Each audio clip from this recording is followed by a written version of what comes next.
আসসালামু আলাইকুম। আজকে নারিকেলের খুবই মজার একটি কেক তৈরি করেছি। তো এই কেকটি কখনো কেউ এভাবে নারিকেল দিয়ে খেয়েছেন কিনা আমি জানি না, তবে আমি করেছি, খুবই মজার হয়, একবার খেয়ে দেখতে পারেন। তো একদম গরম অবস্থাতেই কেটে দেখাচ্ছি, সেজন্য খুব ভালো করে চেপে চেপে দেখাতে পারলাম না। ভেতরে হচ্ছে নারিকেলের পুর ভরা, মুখে দিলে পুরাই মাখন। কোনো রকম দুধ ডিম ছাড়াই কিন্তু সিম্পলি এই কেকটি তৈরি করেছি। খুবই মজার হয়েছে। ভিডিও দিতে আসলে ভালো লাগছে না, কারণ মন টন ভালো নেই। তার কারণ হচ্ছে আমাদের দেশের অবস্থাটা আসলে খুব একটা ভালো যাচ্ছে না, সেজন্য আসলে ভিডিও দিচ্ছি না। তো এই কেকটা তৈরি করার জন্য আমি এখানে অর্ধেক নারিকেল কুড়িয়ে নিয়েছি, মানে একটা নারিকেলের হাফ আমি এভাবে কুড়িয়ে নিয়েছি। এবারে প্যানে দিয়ে দিব, নারিকেলের উপরে 1/4 কাপ চিনি দিয়ে দেব। চিনি কিন্তু আরও 1/4 কাপ ব্যাটার তৈরি করার সময়ও দিব। একটি এলাচ এবং এক টুকরো দারুচিনি দিয়ে দিয়েছি। 2 চিমটির মতো লবণও কিন্তু দিয়ে দিয়েছি, তাতে টেস্টটা ভালো আসবে। এবারে চিনিটা গলে যাওয়া পর্যন্ত নেড়েচেড়ে রান্না করে নিয়েছি। দেখতে পাচ্ছেন কালারটা চেঞ্জ হয়ে গিয়েছে আর চিনিগুলোও কিন্তু গলে গিয়েছে।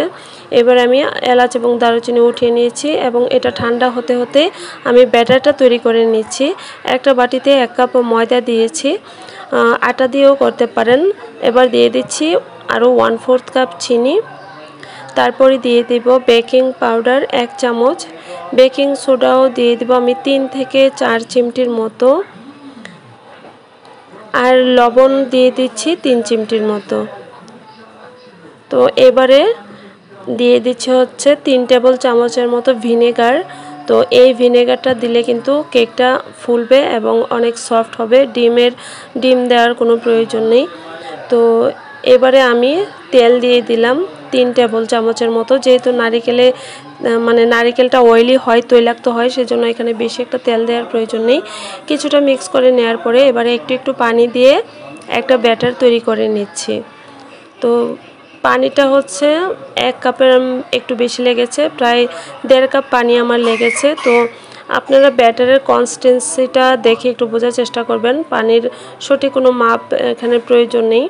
তো এরকম হচ্ছে ব্যাটারের কনসিস্টেন্সিটা। যখন খুব ভালোভাবে মিক্স হয়ে গিয়েছে আমি দেখিয়ে দিলাম। তো এবারে এখানে টিফিন ক্যারিয়ারের একটা বক্স আমি নিয়েছি, এটাতে নিচে হচ্ছে একটা কাগজ দিয়েছি, কিছুটা তেল ব্রাশ করে দিয়েছি ভেতরে। তো আপনারা যে কোনো কেকের মোল্ড নিতে পারেন। এবারে হাফ ব্যাটার, মানে অর্ধেকটা ব্যাটার আমি প্রথমেই দিয়ে দিলাম। তারপরে দিয়ে দিচ্ছি নারিকেলের যে পুরটা আমি রেডি করে রেখেছিলাম, সেটা ঠান্ডা হয়ে গিয়েছে ব্যাটারটা তৈরি করতে করতে, সেটা দিয়ে দিচ্ছি। আর ব্যাটার কিন্তু দেখছেন আমি একটা করে কোনো কিছু মিক্স করি নাই, সবগুলো একসঙ্গে দিয়ে মিক্স করেছি। খুব সহজেই কিন্তু এই কেকটা তৈরি করে নিতে পারেন, একদম ঝামেলাবিহীনভাবে। তো নারিকেলটা সব দিকে একটু ছড়িয়ে দিয়েছি, তারপরে আরও যে বাকি অর্ধেকটা ব্যাটার ছিল সেটা উপর দিকে দিয়ে দিলাম, মানে নারিকেলের পুরটা ভেতরে থাকবে আর কি। এবারে সব দিকে একটু ঘুরিয়ে ঘুরিয়ে সমান যেন হয়ে যায় ব্যাটারটা, সেজন্য একটু ঘুরিয়ে ঘুরিয়ে দিচ্ছি। তো আপনাদের পরিমাণটা বাড়িয়ে নিতে পারেন। একটা নারিকেল দিয়ে পুরো একটা নারিকেল দিয়ে যদি করেন তাহলে কিন্তু 2 কাপ পর্যন্ত ময়দা বা আটা দিয়ে করতে পারেন। এবারে কয়েকবার ট্যাপ করে নেওয়ার পরে আমি ঢাকনাটা দিয়ে দিলাম। এবারে কিন্তু যে প্যানে আমি কেকটা বেক করব সেই প্যানে একটা স্ট্যান্ড বসিয়ে 2 থেকে 3 মিনিটের মতো গরম করে নিয়েছি। তারপরে কেকের মোল্ডটা বসিয়ে দিলাম। আমার কেক তৈরি করার পাত্রটা পুরনো, এটাতে ভালো হয়, সেজন্য আমি এটাতে করি আসলে।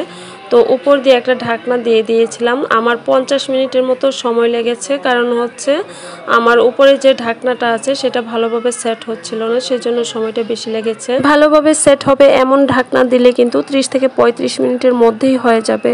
আর দেখেন আমি একটা পিক দিয়ে চেক করে নিয়েছি, পিকটা একদম ক্লিন এসেছে, দ্যাট মিন্স আমার কেকটা কিন্তু খুব সুন্দরভাবে হয়ে গিয়েছে। এবারে কেটে দেখিয়ে দিচ্ছি। এই কেকটা কিন্তু খুবই মজার হয়, একবার ট্রাই করে দেখবেন।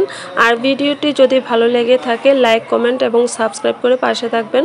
ফেসবুক, টিকটক এবং ইনস্টাগ্রাম থেকে যারা দেখছেন তারাও ফলো করে দিবেন, লাইক করে দিবেন। তো আজকের মতো এ পর্যন্তই। সবাই ভালো থাকবেন, সেভে থাকবেন। আল্লাহ হাফেজ।